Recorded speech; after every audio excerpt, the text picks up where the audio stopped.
So, apparently United Kingdom's counter-terrorism policing unit has sent out a warning to its Britain citizens living in South Africa about a high terrorist attack that might take place in South Africa.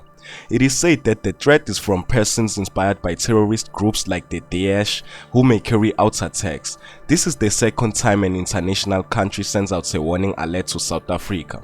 Yet, SA seems to be taking it very lightly and never seems to warn its citizens about it. I just wonder how these kinds of news can make it to the public, yet the South African government chooses to keep quiet about it. Just listen to what Willem Els from the Institute of Security Studies had to say. Last year, we saw the American advice or warning. It was also backed up by some European embassies as well as the UK embassy.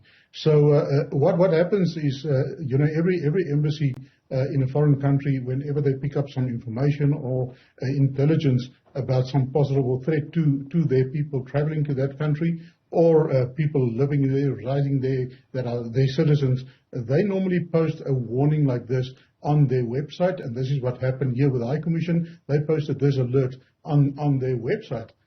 So informing British nationals coming here, but also alerting them of the specific type of attacks and where to go and where not to go. So we see that with crime as well. Where you have high crime levels, they also have some advice on that. But this is very particular because normally what will happen in a situation like this, they are in contact with especially their South African counterparts before they will issue such an alert. They will have a meeting, they will inform, they will share information, and then it's up to the intelligence agency or the country to issue that warning. And so we see that the British actually issued this warning then on their website.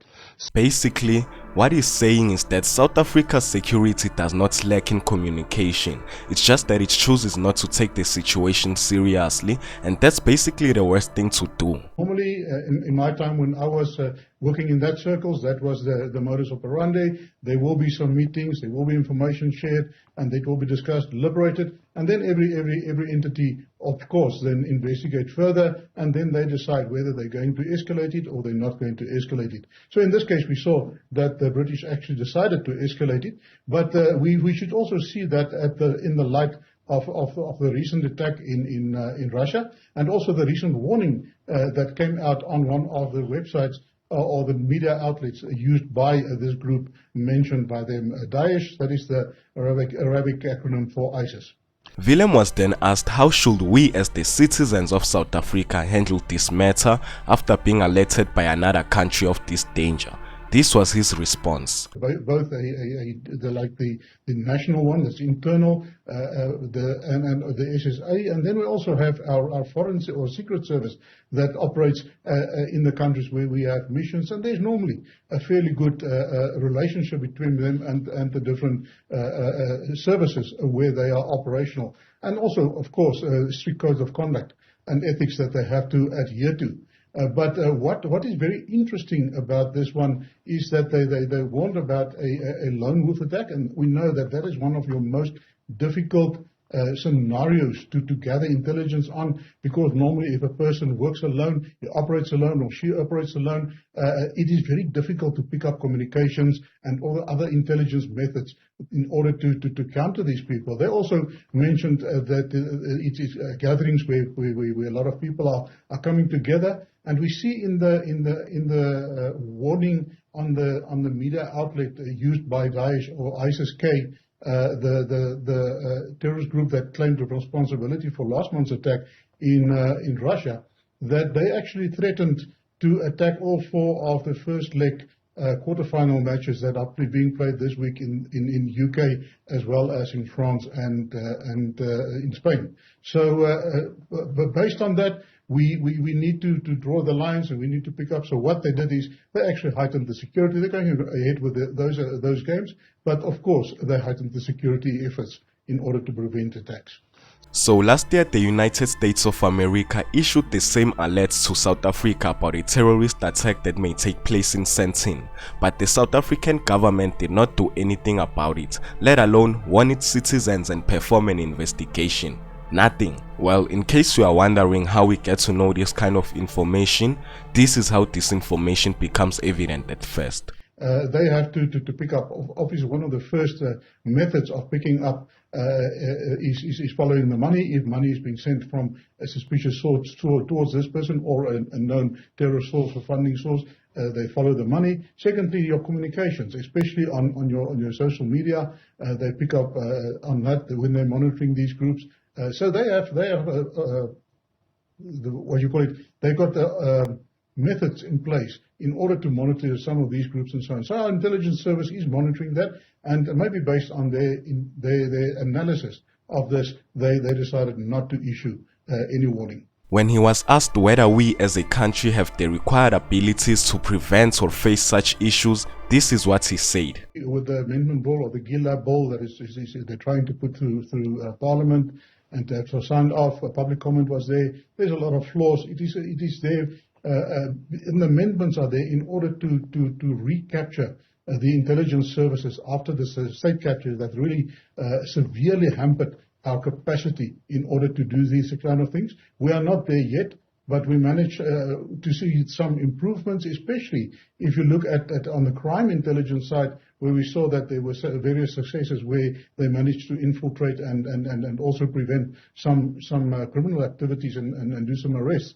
So we think that they are getting there, but unfortunately, because the legislation amendment bill is not being signed, all the structures are not in place for our intelligence service to really fire on all pistons as yet.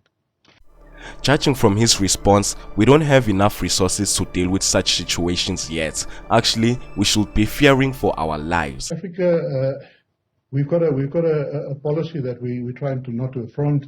We're trying to accommodate a lot of people, etc. But what is also came to the fore in recent years is that South Africa became a hub for terror financing. So we've got a lot of these groups that are operational in South Africa. We don't seem to bother them a lot, and they seem to manipulate and to use our systems, our banking system, the money gathering here. And we also picked up in various reports how this money is then channeled out of South Africa towards these radical groups. So on the one hand, it would not be wise for them to really to rock the boat in South Africa, because they can really almost operate under the radar here. So that's on the one hand. On the other hand, as I mentioned, our intelligence capacity has been severely hampered. They are busy rebuilding, but we are not there yet. This tells us that South Africa is not doing more to deal with these kinds of problems and seem to be taking situations like this lightly. You know, South Africa is currently being greylisted by the FATF body because of terror financing and these prosecutions exactly that are not going too well. South Africa is working very hard to restore that. We saw that towards the end of last year, the President signed off the amendment bill on the Poktatara Act, that is our Counterterrorism Act, strengthening the hands of our investigators. So slowly but surely South Africa is getting there, but I don't think we are there yet. And this is maybe also a method by these international agencies to push South Africa into the right direction in order to be more proactive in terms of counterterrorism. But we also know that your SO15 or your counterterrorism branch of New Scotland Yard, they are pretty very proactive. They are very effective in what they are doing. So when they come with something like that, it is most probably very credible. It is truly disturbing to find that the South African government will keep such information from its citizens, and yet they are not prepared enough to deal with it. Instead, they still have a long way to go. We're truly on our own, and we can only try our best to keep ourselves safe and get as much information as possible on our own. My name is Jay, and this is Moment in Future, pulling you into the truth.